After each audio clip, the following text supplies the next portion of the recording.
हरियाणा में विधानसभा चुनाव के परिणाम अनपेक्षित आए। सारे न्यूज़ चैनलों के एग्जिट पोल में कांग्रेस की सरकार आती दिखाई दी, लेकिन जब परिणाम सामने आए तो भारतीय जनता पार्टी एक बार फिर से हरियाणा में अपनी सरकार बनाने में कामयाब रही। भारतीय जनता पार्टी ने नायब सिंह सैनी के नेतृत्व में हरियाणा में हैट्रिक ठोकी और इस जीत में जो 40 स्टार प्रचारक बनाए गए थे उनकी भी अहम भूमिका रही पार्टी के। और इन 40 स्टार प्रचारकों में मुजफ्फरनगर के पूर्व सांसद और पूर्व केंद्रीय मंत्री संजीव बालियान जी भी शामिल थे। तो हरियाणा में जो विधानसभा चुनाव परिणाम आए मीडिया की नज़र में और जो माहौल कह रहा था उसकी नज़र में तो अनपेक्षित रहे। मंत्री देखिए, अनपेक्षित तो उत्तर प्रदेश में भी थे। सारे सर्वे हमारी 70 सीट बता रहे थे, लेकिन आई नहीं, आई 36 है। तो सर्वे तो ऐसे ही रह जाते हैं। हरियाणा की जनता हमेशा केंद्र सरकार के साथ रही है। आप देखना 2004 से 14 केंद्र में कांग्रेस की सरकार थी, तो वहाँ कांग्रेस सरकार रही। अब जब देश में तीसरी बार मोदी जी प्रधानमंत्री बने हैं तो हरियाणा की जनता का भी अच्छा फैसला है कि वो केंद्र सरकार के साथ चलेंगे, मोदी जी के नेतृत्व में चलेंगे और विकास की राजनीति की बात होंगी। तो हरियाणा की जनता का निर्णय मैं समझता हूँ बहुत बढ़िया निर्णय है। अच्छा, कांग्रेस ने मुद्दे बनाए जवान का, किसान का, पहलवान का, कितना असर इन मुद्दों का चुनाव में देखने के लिए मिला? देखिए, जहाँ तक मुद्दा है किसान का, किसान की जब बात आई तो जब कृषि कानून वापस लिए गए मुद्दा समाप्त हो गया। उसके बाद बात आई एमएसपी की। तो हरियाणा पहली सरकार है जिसने कहा कि एमएसपी पे 100% खरीद की व्यवस्था की जाएगी। जो कांग्रेस इसको मुद्दा बना रहे थे वो कांग्रेस की सरकारें जहाँ हैं वो तो नहीं कर पाए इस बात को। मुझे नहीं पता किसान नेता कांग्रेस पर सवाल क्यों नहीं उठाते। किसान नेता जो दूसरी तरह की बातें करते हैं, भारतीय जनता पार्टी के खिलाफ की बात करेंगे। जब नायब सैनी के नेतृत्व में तय हुआ कि हरियाणा पे एमएसपी सभी फसलों पे मिलेगी तो उन्हें स्वागत करना चाहिए था और कांग्रेस पर दबाव बनाना चाहिए। जहाँ कांग्रेस सरकारें हैं, कर्नाटक है और प्रदेश है बहुत, 8-9 प्रदेश में कांग्रेस सरकारें हैं, लेकिन वो कांग्रेस के सामने नहीं बोलेंगे, वो राजनीति की बात करेंगे और भारतीय जनता पार्टी के खिलाफ। तो मुद्दा तो नायब सिंह सैनी ने बन के ख़त्म समाप्त कर दिया था। जहाँ तक मुद्दा है, बात आई थी पहलवान की। भाई देखिए, उसके बावजूद भी केंद्र सरकार का जो भी निष्पक्ष कानूनी कार्रवाई है उसमें हमेशा वो चली है। और जब विनेश फोगाट की बात है, ये पूरा देश एक था इसमें। कोई ठीक है, आज वो कांग्रेस में है, विधायक बनी है, मेरी शुभकामनाएं उन्हें। लेकिन जब पहलवान की बात थी तो पूरा देश एक्रॉस पार्टी, हम भी विनेश फोगाट के साथ थे उस समय तक, तो मुद्दे तो रहे ही नहीं थे। तो विनेश फोगाट विधायक बनी है, शुभकामनाएं देंगे कि नहीं? बिल्कुल देंगे, हमारी छोटी बहन है, बहुत शुभकामनाएं, वो अच्छा काम करे। हमारी शुभकामनाएं पहले भी उनके साथ थी, हमारी शुभकामनाएं आज भी उनके साथ है, वो कुछ अपने क्षेत्र में बेहतर करें।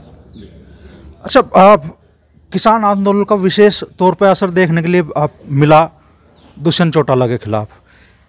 वो पार्टी जो पिछले विधानसभा चुनाव में जेजेपी 10 विधानसभा सीटों पर जीत के आई थी और करीब 15% वोट शेयर जिसने लिया था, इस चुनाव में उसका वोट परसेंट शेयर 1% भी नहीं पहुंचा। तो किसानों ने दुष्यंत चौटाला पे तो गुस्सा पूरा उतारा, लेकिन भाजपा की सरकार फिर से बनने में कामयाब रही। ये कैसे हुआ? देखिए, राजनीति में उतार चढ़ाव आते रहते हैं। दुष्यंत ने पार्टी बनाई और 10 विधानसभा एक साथ जीती है। आज बहुत कम उम्र है, राजनीति में उतार चढ़ाव कारण उत्तर किसान मुद्दा था ही नहीं। क्यों होगा मुद्दा? जब किसान की जो मांग थी, जब भाजपा सरकार ने मान ली तो ये बात ही खत्म हो गई है। अब मुझे नहीं पता किसान नेता क्यों हमारा विरोध कर रहे थे वहाँ। आप उनसे सवाल पूछना जाके कि भाई नायब सिंह सैनी ने तो कहा कि एमएसपी पर खरीदो जो तुम्हारी मांग है, उसके बाद भी तुमने भारतीय जनता पार्टी का विरोध किया। क्या आपके सामने ही है, आपके चैनल पे मैंने सुना कि भाजपा का विरोध कर, तो इसका मतलब मुद्दा नहीं था किसान नेता भारतीय जनता पार्टी का विरोध करना चाहते हैं। भारतीय जनता पार्टी कितना ही बेहतर काम करे और जनता इस बात को समझ चुकी है। ये किसान शब्द तो है, ये किसान नेता अपने फायदे के लिए इस तरह से इस्तेमाल करते हैं।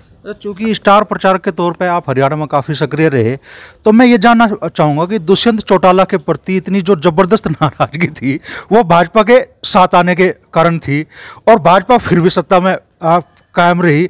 आपकी अपनी नज़र में क्या विश्लेषण आपने किया कि भाई ये दुष्यंत चौटाला की इतनी बड़ी दुर्गति इस चुनाव में क्यों हुई? देखिए, हम 5 साल साथ रहे हैं, 2014 से 19 हम दोनों में मंत्री था, दुष्यंत सांसद थे, मेरा छोटा भाई है। और कई बार छोटे भाई के लिए सच्ची बात नहीं कही जाती, कुछ बातें ऐसी हैं जो नहीं कही जानी चाहिए, वो उनका है। लेकिन मुझे लगता है कि भविष्य लंबा है, उनके साथ है, वो दोबारा कमबैक करेंगे। अच्छा, जब से हरियाणा के चुनाव परिणाम आए हैं, हम जो वीडियो आ रहे हैं उनके कमेंट सेक्शन में देख रहे हैं कि यहाँ वेस्ट यूपी के लोग भी बहुत सी जगह लिख रहे हैं कि भाई जो हाल दुष्यंत चौटाला जी का हरियाणा में हुआ वो जयंत चौधरी का यूपी में होने वाला है? बिल्कुल नहीं होगा।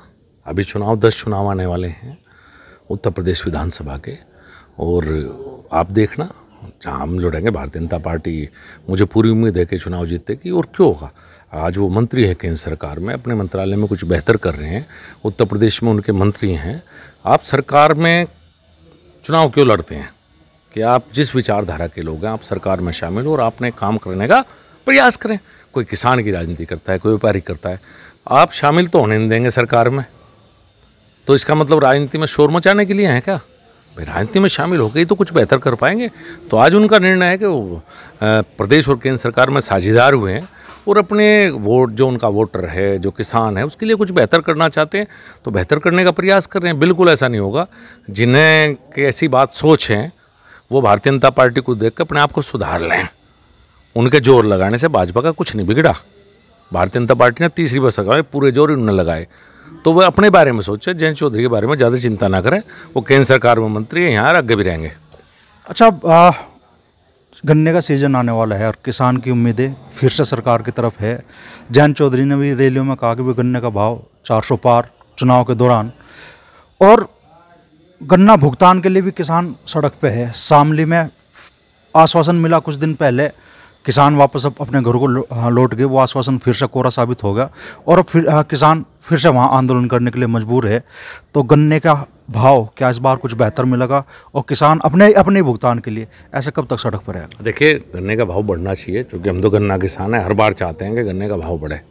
जब तक था पिछली बार भी वो कोशिश की, हर बार, इस बार भी हमारी तो उम्मीद है और हमारी मांग भी रहेगी कि गन्ने का भाव हर साल कुछ न कुछ महंगाई के अनुपात में, जैसे महंगाई होती है और सरकारी कर्मचारी को भत्ता बढ़ता है, भाई किसान भी तो उसी में से, तो किसान का भी उसी हिसाब से बढ़ना चाहिए। इसमें कहीं कोई दो राय नहीं। जहाँ तक बात है भुगतान की, कुछ शुगर मिल है, बजाज है, हमारे यहाँ भी एक बजाज है, मुजफ्फरनगर में भी 8 शुगर मिल में 7 समय पेमेंट है, बजाज की समस्या है। शामली में शामली की भी समस्या थी, वो शुगर मिल बिकी। तो अब उदाहरण दिए, मैं सुन रहा था किसानों की बात कि तितावी भी हमने बिकवाई थी, 1 दिन में पेमेंट हुआ था।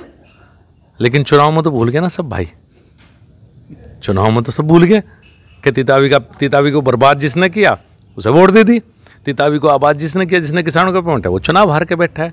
तो चुनाव अलग चीज़ होती है दोस्त। लेकिन यह है कि किसान का निश्चित रूप से जो एक कानून है 14 दिन का, वो लागू होना चाहिए। और किसान को अगर विलम्ब है तो ब्याज मिलना चाहिए। भारतीय जनता पार्टी के घोषणा पत्र में भी था और ये बात भी है कि ब्याज सरकार को दिलवाना चाहिए अगर किसान का पेमेंट लेट होता है।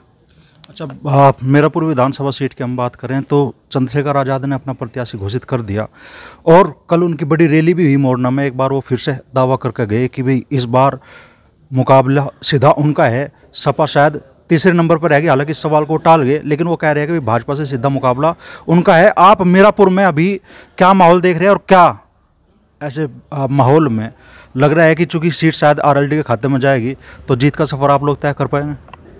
आपने खुद ही बता दिया, सपा भी कहती है मुकाबला भाजपा से, चंद्रशेखर जी भी कह रहे मुकाबला भाजपा से, थोड़े दिन में बसपा आएगी, वो भी कहेगी भाजपा से। तो भाजपा गठबंधन तो मुकाबले में है ही। अब देखो सामने दूसरे नंबर या तीसरे नंबर की लड़ाई कौन लड़ेगा। पूरा प्रयास रहेगा मीरापुर जीते। सीट भाजपा के खाते में आ रही है कि रालोद के? देखिए, मैं तो कहता हूँ भारतीय जनता पार्टी गठबंधन चुनाव लड़ेगा, उसमें लोकदल लड़े या भारतीय जनता पार्टी लड़े। जब गठबंधन ही है तो जो भी चुनाव लड़ेगा, जिस पार्टी का लड़ेगा, सब मिलकर चुनाव लड़ाएंगे। अच्छा, पिछले कई दिनों से ऐसे बयान सामने आने लगे हैं, लग रहा है कि भाई राष्ट्रीय लोकदल और भारतीय जनता पार्टी के गठबंधन में चीज़ें शायद सही नहीं है। आपके एक नेता ने कहा 1.5 जिले की पार्टी, और विक्रम सैनी आपके पूर्व विधायक कह रहे हैं कि वो भी पूर्व विधायक है जिन्होंने 1.5 जिले की पार्टी बताया। और विक्रम सैनी आपके यहाँ कह रहे हैं कि अब तो भाई मंचों पर भीड़ ज़्यादा रहने लगी है, हमें ही सीट नहीं मिल रही और हमारा नाम भी जो स्वागत करने वालों में या मंच पर बैठने वालों में शामिल नहीं होता। जिला अध्यक्ष को लेकर वो आरोप लगा रहे हैं और कई बार उनके निशाने पर आप भी आ जाते हैं। देखिए, मैं इन चीज़ों में ज़्यादा घुसना नहीं चाहता। मैं तो 1.5 महीने में आया हूँ, मैं हरियाणा था 1.5 महीने से, और अब हम गठबंधन में हैं। सब कुछ ठीक है, किसी के बयान से कोई फ़र्क नहीं पड़ता। ये गठबंधन राष्ट्रीय नेतृत्व ने किया था और जब तक हमारी पार्टी का गठबंधन है हम साथ हैं, बिल्कुल कहीं कोई मतभेद नहीं है। कोई आदमी अगर कोई बयान देता है तो उसकी निजी राय होती है, हो सकता है उसे किसी बात से आहत हो। और जिनकी पहले वाले की आप बात करें उसके बारे में तो क्या कहूँ, उस बात का तो लोग ही जवाब देंगे। या राष्ट्रीय लोकदल जवाब देगा। अब वो जवाब तो उन्हें ही देना चाहिए जिनके बारे में कहा, लेकिन सब कुछ ठीक ठाक है, हमारे बहुत सौहार्दपूर्ण संबंध है। जब भी कोई ऐसा मुद्दा आता है, चाहे जिले स्तर की बात हो या प्रदेश स्तर की बात हो, हम लोग बैठ के उस मुद्दे को सुलझाते हैं। तो ये जो आप लग रहा है कि भाई गठबंधन भी है और तकरार की चीज़ें भी सामने आती हैं, तो क्या सब कुछ ठीक है और चुनाव में वो मजबूती जो दिखनी चाहिए दोनों पार्टियों का समन्वय बन के वो दिखाई देगी? देखिए, पार्टियों के संबंध बिल्कुल अच्छे हैं, खूब बढ़िया कोऑर्डिनेशन। किसी एक व्यक्ति के बयान से सब चीज़ें ना नापें, वो उसके व्यक्तिगत राय हो सकती है, सबकी अपने अपने व्यक्तिगत राय बिल्कुल ठीक है। और मन से दिल से दोनों पार्टियाँ इकट्ठा मिलकर चुनाव लड़ेंगे।